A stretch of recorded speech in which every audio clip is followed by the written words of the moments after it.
नमस्कार नाविका जी, खुशी होनी चाहिए, बात बिल्कुल सही है, लेकिन इस बात का दुख है कि कुछ आइडियाज़ को ही लिया, सारे आइडियाज़ को नहीं लिया। सरकार और कुर्सी बचाने के लिए दो राज्यों को उन्होंने उनके साथ उन्होंने उनकी ज़्यादा मदद करने की कोशिश की, लेकिन महाराष्ट्र जहाँ से मैं आता हूँ उस राज्य को पूरी तरह से नकार दिया। लेकिन मेन चीज़ क्या है, मैं बजट को संक्षेप में आपके दर्शकों के लिए सिंप्लीफाई करता हूँ। आप पैसे कमाओ तो भाजपा टैक्स लेगी, पैसे खर्च करो तो भाजपा टैक्स लेगी। आप पैसे ना कमाओ ना खर्च करो, आप इन्वेस्ट करते रखो, कम समय के लिए रखो तो शॉर्ट टर्म कैपिटल गेन लेगी, आप लंबे समय के लिए रखो तो लॉन्ग टर्म कैपिटल गेन लेगी। आप आपकी पुश्तैनी जो प्रॉपर्टी हो बेचो तो उस पर वो टैक्स लेंगे। आप अगर जिंदा रहो तो आप हेल्थ प्रीमियम भरो तो उस पर टैक्स लेंगे।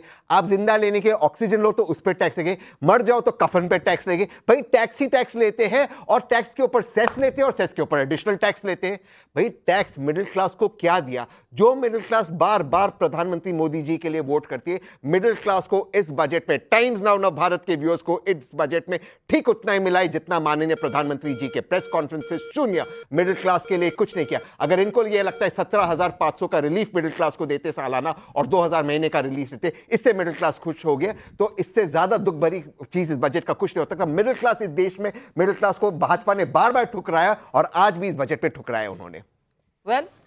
शहजाद पूनावाला जी, आपने सबको ठुकरा दिया। जो भी इनसे लिया वो कम लिया, ज्यादा लेते तो बेहतर होते। प्लीज जवाब दीजिए। सबसे पहले तो मैं ये पूछना चाहता हूँ कि राहुल गांधी ने जब कहा कि ये कॉपी पेस्ट बजट है, क्योंकि उनके मैनिफेस्टो से कॉपी पेस्ट किया है, उससे एक दो लाइन ऊपर पता है क्या लिखा? कि ये प्रो क्रूनी बजट है। मतलब कि वो कहना चाह रहे कि उनका मैनिफेस्टो प्रो क्रूनी कैपिटलिज्म था क्या? देखिए, पूरा पढ़कर नहीं आते तब ये समस्या हो जाती है। अब तहसीन पूनावाला ने बोला पूरा पढ़ लेते हमारा तो अच्छा काम करते। तहसीन, आपने तो कुछ टैक्स नहीं लगाया ना, तो कर्नाटका में पानी, डीजल, पेट्रोल, सिनेमा के टिकट, बस के फेयर, मिल्क, सारे दाम आपने टैक्स बढ़ा दिए उस पर।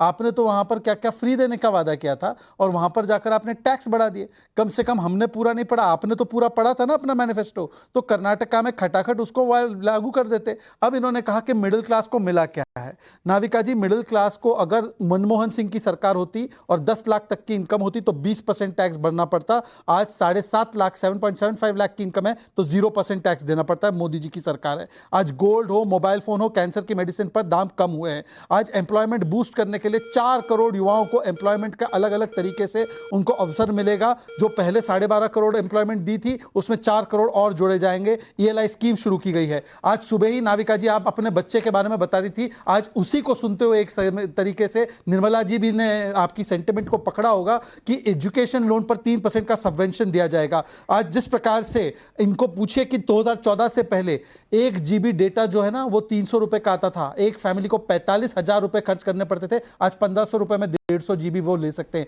जन औषधि केंद्र जो 10,000 बने हैं उसमें दवाइयां 90% के डिस्काउंट पे मिलती है। आज 1 करोड़ अर्बन एरिया में हाउसिंग बनेंगे। क्या ये मिडिल क्लास का बेनिफिट नहीं है? पर मैं आज फिर से बताना चाहता हूं, देखिए आज का जो बजट है वो बजट का थीम ही एम्प्लॉयमेंट है। E for education, M for MSME, P for productivity, L for land, AO for opportunities, Y for youth, M for middle class, E for energy security, N for new generation reform and T for technology। ये employment के theme के साथ आज हमने सर्वस्पर्शी budget दिया है। और तहसीन पूनावाला से आखिरी बात पूछना चाहता हूं, क्योंकि इतना चीख चीख कर बोल रहे थे। एंजल टैक्स तो हमने निकाला, लादा किसने था? चिदम्बरम जी ने। और तहसीन पूनावाला आपने बोला महाराष्ट्र को कुछ नहीं मिला है। महाराष्ट्र को इस बजट में कितना पैसा दिया गया है, जरा पूरा कैलकुलेशन करके बताइए मुझे। आपको पता है फिगर? मैं आपको बता देता हूं, अब सुन लीजिए। बिहार के विषय में जो बोला जाता है पता है आपको नाविका जी? बिहार के विषय में 2004 से 14 के बीच में यूपीए की सरकार ने 2,75,000 करोड़ दिया था। हमने 14 से 24 के बीच में 9 लाख करोड़ दिए बिहार को। केवल कोई बजट का मामला नहीं है। और महाराष्ट्र का मैं आपको बता दूं, आपको एम्बैरस नहीं करना चाहता हूं, महाराष्ट्र की पॉपुलेशन के हिसाब से भी महाराष्ट्र को 78,786 करोड़ प्लस 70,000 करोड़ का पोर्ट प्रोजेक्ट भी है। वेस्ट बंगाल महाराष्ट्र से ज्यादा है। इसका मतलब हम चुनाव के लिए नहीं, हम देश की प्रगति के लिए काम करते हैं, वरना हम वेस्ट बंगाल से ज्यादा महाराष्ट्र को दे देते। इसका मतलब यह है कि हम चुनाव के लिए नहीं, हम देश की तरक्की के लिए काम करते हैं। अभिषेक मिश्रा जी, समाजवादी पार्टी आज इंडिया अलायंस की बैठक में नहीं गई, ऐसा सुनने में आया। तो पहले तो मैं पूछूं, नाराज आप किससे हैं? आप बीजेपी से नाराज हैं कि कांग्रेस से नाराज हैं? लेकिन दूसरी बात यह कि अगर बिहार को मिल रहा है या आंध्र को मिल रहा है तो दिक्कत क्या है? ये क्या देश के राज्य नहीं है? यहाँ प्रगति नहीं होनी चाहिए? और बाकी राज्यों की बात जो है वो पूरी बजट में लिखी हुई है, ये बोलकर वित्त मंत्री ने सुना दिया, तो इतनी टेंशन क्यों हो गई है विपक्ष को?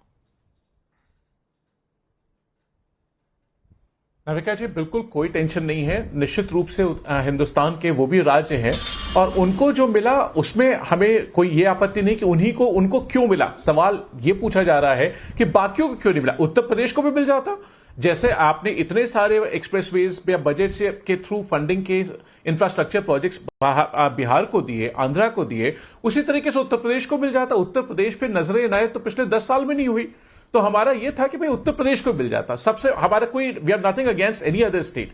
बिल्कुल निश्चित रूप से जिसको मिला है वो तो उनके मजबूरियां, हमने ये नहीं कहा कि उनको नहीं मिलना चाहिए, हमने सिर्फ ये याद दिलाया कि क्यों मिला।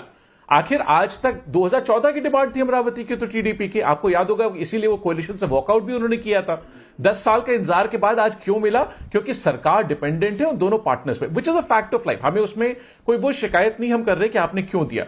जहां तक एम्प्लॉयमेंट की बात आई, अनविका जी, अभी बहुत बड़ा डेटा पे ईएलआई की बात की गई। हमको दो चीजें याद रखनी चाहिए जो आज माननीय प्रधानमंत्री जी ने भी कहा। एम्प्लॉयमेंट लिंक्ड इंसेंटिव्स है। ये एम्प्लॉयमेंट लिंक्ड इंसेंटिव्स तब होंगे जब एम्प्लॉयमेंट होगा। एम्प्लॉयमेंट है कहां? आप मुझे बताइए, आज की तारीख में हर सेक्टर में फायरिंग का काम चल रहा है। प्राइवेट सेक्टर में नौकरियां निकाली जा रही हैं, लोगों को फायर किया जा रहा है, लोगों को घर भेजा जा रहा है। सरकार में लाखों नौकरियां खाली पड़ी हैं। और जो एक अभी आपने डेटा कोट किया, बीजेपी की तरफ से डेटा आया था, 4 करोड़ लोगों को नौकरी दी जाएगी। वैसे तो नौकरी नहीं है, सिर्फ इंटर्नशिप है जिसपे 5,000 रुपए की बात की गई है। इससे एक जुड़ा मेरा छोटा सा सवाल है, नविका जी, आप जोड़ के देखिएगा। इसका कैप रखा गया है 500 टॉप कंपनीज के लिए। तो 4 करोड़ 500 टॉप कंपनी से अगर डिवाइड करेंगे मोटा मोटा, तो लगभग 8,000 इंटर्न्स आते हैं। मुझे नहीं पता कि इस देश की कौन सी ऐसी कंपनी है, आप भी एक बहुत बड़ी कंपनी से समूह से जुड़ी हुई है, टाइम्स ग्रुप बहुत बड़ा एक ग्रुप है इस देश का, क्या वो 8,000 लोगों को इंटर्नशिप देने को तैयार है? हो सकता है हो, ईश्वर करी जरूर दे दे, लेकिन मुझे नहीं लगता कि और प्लस वो कंपनियां जो लार्जेस्ट 500 कंपनीज हैं, वो हाईली कैपिटलाइज कंपनीज है, हाईली ऑटोमेटेड कंपनीज है, हाईली कंप्यूटराइज कंपनीज है, जिनमें कैपिटल इज टू एम्प्लॉय का रेशियो हमेशा नेगेटिव होता है एमएसएमईज के मुकाबले, या बाकी कम कैपिटलाइज, कम इंडस्ट्रियलाइज, कम ऑटोमेटेड कंपनीज के मुकाबले। तो 8,000 इंटर्नशिप, मुझे नहीं लगता इसका प्रोसीजर क्या रखेगा। मुझे लगता है बीजेपी वाले शायद इसका जवाब दे सकते होंगे कि क्या वो मैंडेटरी किया जाएगा। लेकिन अभिषेक मिश्रा जी, ये 4 करोड़ एक साल में तो नहीं है, ये ओवर 5 ईयर्स है। तो शहजाद पूनावाला जी समझा। मैं अभिषेक जी मेरे अच्छे, मतलब मैं उनको बहुत रिगार्ड करता हूं, पर अभिषेक जी आज मैथ्स में गड़बड़ हो गई। वैसे आप अगर 4 करोड़ को 500 से डिवाइड करते तो 80,000 होते हैं, 8,000 नहीं होते, पहली बात। दूसरी बात यह है कि वो सर सुन लीजिए, एक साल में अगर हम 5 करोड़ की बात कर रहे हैं, सर सुन लीजिए सर, आपका मैथ्स और डेटा दोनों रॉन्ग है, एक-एक करके सर। Sir you can't. चलिए एक मिनट, अभिषेक जी सुनना पड़ेगा। पहले जो आपने सवाल उठाए